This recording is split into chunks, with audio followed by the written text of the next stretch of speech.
welcome to the Collectible Show. My name's Aaron LaPedis, and I'm your host tonight. I'd like to introduce my guest, Paul Epstein from Twist and Shout Records. Welcome, Paul. Thanks, Aaron. I'm going to put this right in the center for everybody to look at.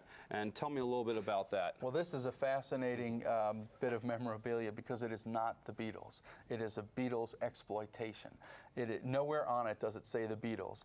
It says, yeah, yeah, yeah on the package, and it's got 4 guys pictured on the package who look a little bit like the Beatles. Oh, it fooled me because I took a quick look at it. And it's obviously, I pulled out my price guide and I compared it to the real Beatles figurines, and they set it up very similar to the real ones, the packaging and everything, but it is a fake. It's not the Beatles, it's the Swingers. Yeah, yeah, yeah.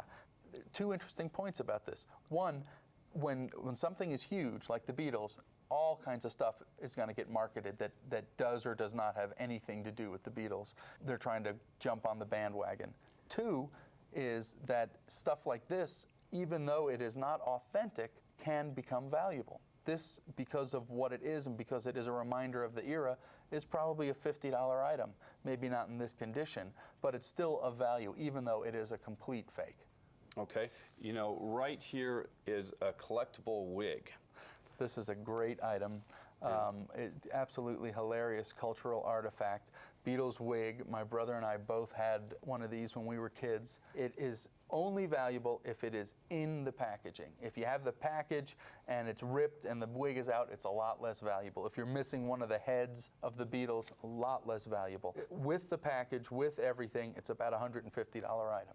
God, that's amazing. So if you were in the 60s and wanted to be a Beatles character for Halloween and somebody decided you're missing part of your costume and you didn't use it, great. But if you were that John Lennon, you just wasted a good memorabilia piece of collectible. Yeah, one has got to wonder what kind of kid could buy a toy and prevent themselves from ripping it open and using it. Because I certainly couldn't. When I got toys, I ripped them open and used them. Yep. And I just wonder, when you see something this old, in this condition, how did it make it? It's really the fun of collecting, is to find and think about, how did this thing survive 35 years in this condition? And let me ask you, how did you get a hold of this item? This particular item came in for a customer who was moving out of town and selling a big collection, and he, at the end of selling his records, he said, "You don't want any memorabilia or toys, do you?" And I was, my eyes lit up. I said, "Yeah, I do." And he brought this in and some Beatles cards and the Swingers set and a few other items.